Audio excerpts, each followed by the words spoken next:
My name is Sharon McKay. I am a young adult writer. I'm also a war artist, a Canadian war artist. They don't ask what your political feelings are. They don't say, are you going to say something negative? They don't say any of that. Nor do they say, oh, at the end of the day, can we look at what you've done? No. So I was allowed to, and have done, I've done magazine articles, a couple of them. I do a lot of presentations on what war artists are. The hope here is to seek out another point of view, another perception, and that through art, whatever that art may be, the public would see another point of view of what's happening. These are two Afghanistan girls, and remember, all of my material is being fact-checked by the military. I have a whole crew of Afghans who themselves are reading this book, Muslims. So I have a lot of people around me. If you're not careful, a book like this could end up being written by committee, and that's one of the balances you have to be really careful about. So the military, when it comes to the population in Afghanistan, they have some very strict rules. We are invited guests into that country. We're not a conquering army. So it's not like a little girl can come to the gates of a FOB, a forward operation base, which is out near the general public, and a girl can't knock on the door and say, I'm about to be murdered, can I come in? There's nothing they can do. They are not there to abduct children, and the perception would be from Afghan society that that would be an abduction.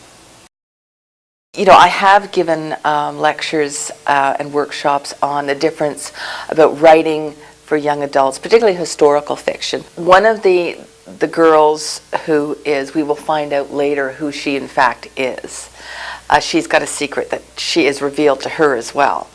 Her parents, anybody who's heard over there, any civilian, Afghan civilians, who are harmed in any way by the war, whether it is the Taliban that has harmed them or whether it is collateral damage, doesn't matter. If they will be taken in and treated.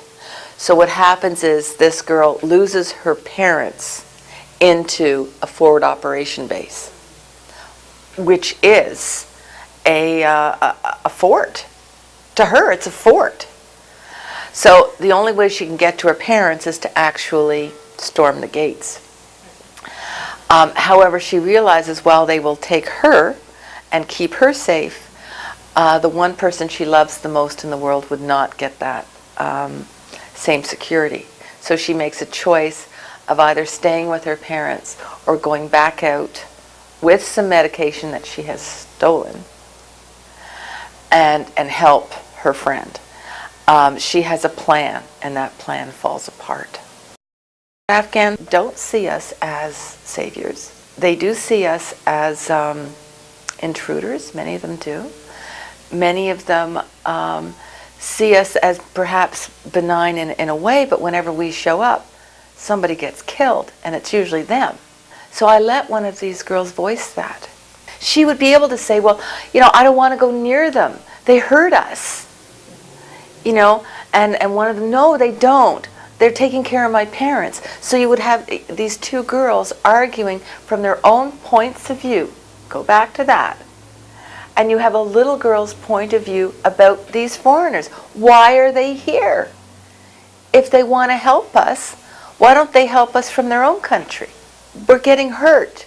So I can allow her to actually voice all of those concerns, and I can have the other girl counter her.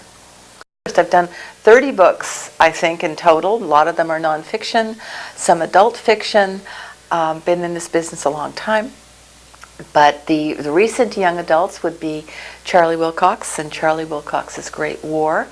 They're primarily World War I. War Brothers is perhaps the most recent, and that's African, and it's about child soldiers. So you can see that writing out of my culture is something that I do. I also believe passionately in it, that I believe in, you know, walk a mile in my shoes, but you do it with great respect, trepidation, and a whole whack of fear.